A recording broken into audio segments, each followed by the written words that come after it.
President Obama has a very enlightened position on the arts, and I'd be happy to tell you what I think is particularly good about it and shows a lot of promise. First and foremost, there have been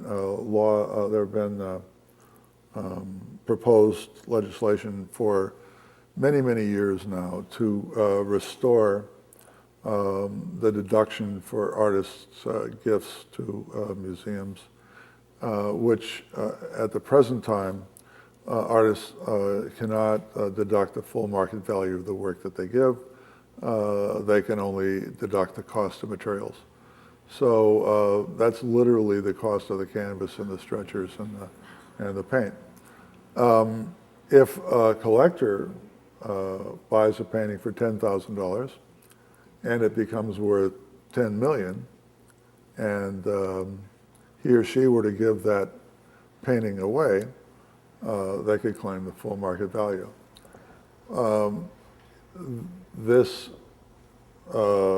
The legislation prohibiting artists from being able to give away their work goes back to Nixon at the end of the Eisenhower administration.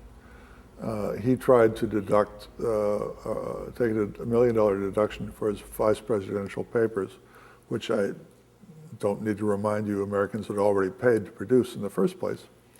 And Congress was so outraged by this ballsy attempt on Nixon's effort to be able to deduct this stuff, that they hastily wrote a law that said that you can no longer deduct the work of your own hand. In subsequent years, the IRS interpreted that law to mean composers' scores, writers' manuscripts, painters' paintings, sculptors, etc.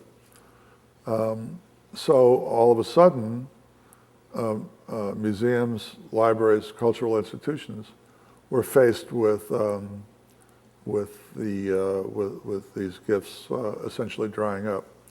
I have to say, though, that even though we get no deduction, I give $400,000 or $500,000 worth of work away a year for no tax deduction.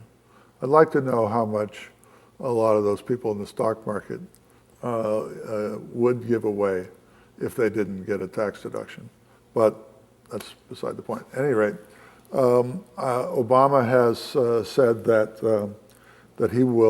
he has supported it as a senator, and he will now support it as president, and try and get that law overturned and restore artist gifts for full market value. Now, one of the most perverse things about the way our system works is, while I'm alive, my work is valueless, except for the cost of materials. The moment I die, IRS moves in and charges my heirs, my family, the full market value of the work. Not what it could be sold for, but the full market value.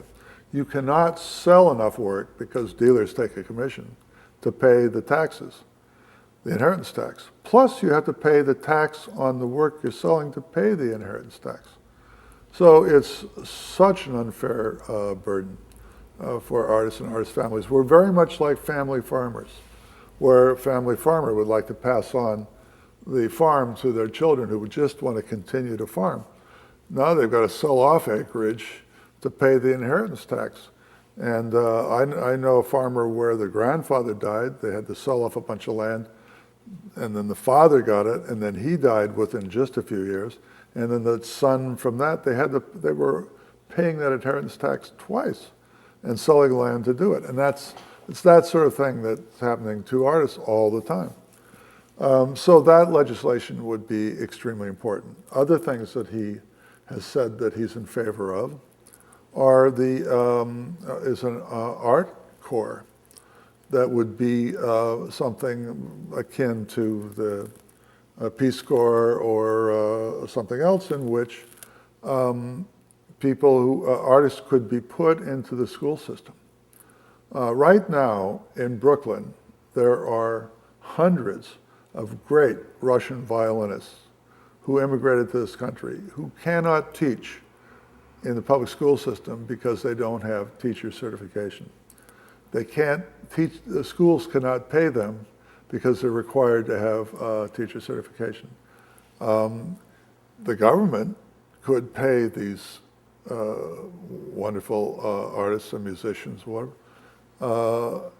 get around that limitation of artist certification and put them into the schools, and what a great thing that would be for the educational system. In New York City, in the budget, the fiscal crisis in the 70s, late 70s, the first thing to go is art and music. There was no more art and music in public schools. And someone like Aggie Gunn stepped in and formed a studio in a school. And I'm a board member of that foundation as well. And what that foundation does is pay artists so that they can then go work in the public schools.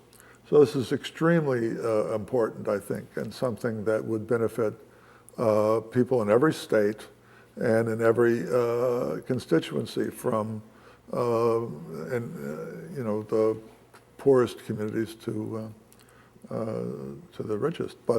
So I think that's extremely important. Restoring the National Endowment would be extremely important. The National Endowment was started by Johnson, but it really grew more under the Republicans. It grew more under Nixon than any other president. And it had bipartisan support. It was seen as something everybody could agree on. Why, yes, we should be putting money into the arts. And then you had public television, you had all these things. And I juried for the National Endowment for the Arts in the individual artist grants. 6 of us met for 6 days and looked at 60,000 slides from artists in every country, every state. We looked at many of those slides 2 or 3 times. And I never felt better about anything I've ever done than giving this government money away. If the government spent the rest of its money as well as the National Endowment spent it in rewarding artists and writers, and that we would be in a lot better shape. But beyond the money, the $10,000 or $15,000 that we gave to each person, this was their government recognizing them. Peers, other artists deciding that they deserved this money and that their government was bestowing it on them. And this was in the middle of the Vietnam War, and where a lot of people in the art community were not particularly happy with what their government did, and yet they saw that this is something that government can do. It can recognize talent, it can encourage people, and it's incredibly important to an artist. That good housekeeping seal of approval that comes from a jury of your peers deciding that your work is important enough to be recognized by your government, and by the way, you're also getting this money. Very, very important, very important. It's much more valuable than the money itself. So these and other things that Obama has weighed in on, I think, would really make a great difference in the cultural life of America.